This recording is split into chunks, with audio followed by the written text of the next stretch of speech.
ay agaw kanda kayo amin. That's warmest greetings to all our Naga sisters and brothers and all of us who are in this activity today. It is an honor to join you today in your celebration of the 75th year of Naga Independence. You know, the first time I heard of Nagalim or Nagaland was 30 years ago when I joined in 1992 the secretariat of my local organization, the Cordillera People's Alliance.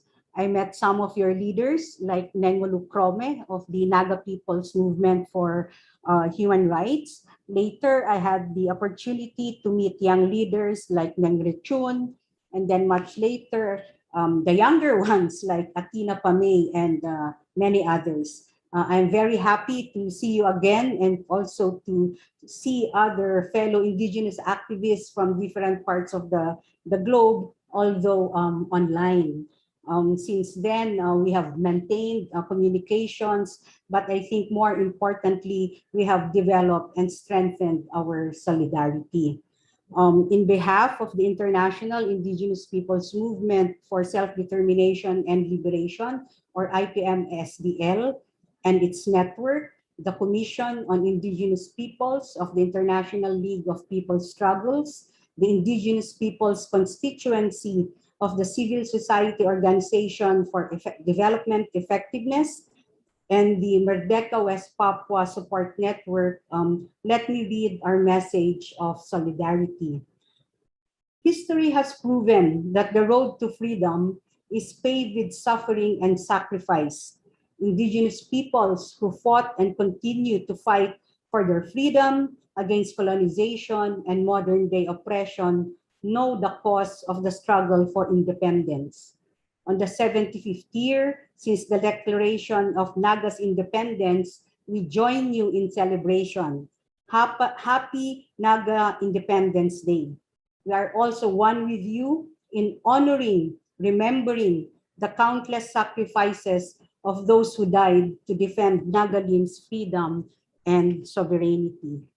We see many similarities in the situation between the Naga people and the Filipino people and indigenous peoples in the Philippines. Human rights violations, poverty and neglect, discrimination and exclusion drive us all to resist and fight for a just and better future. The colonial forces then and the succeeding state of India would gradually encroach on Naga and other previously sovereign kingdoms in the Northeast. It coerced Naga or forced Naga into the so-called Union of India.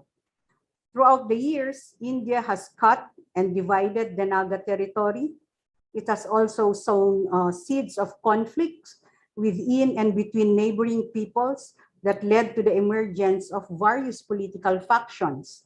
However, the Naga movement and resistance persists in mobilizing its forces and organizing communities.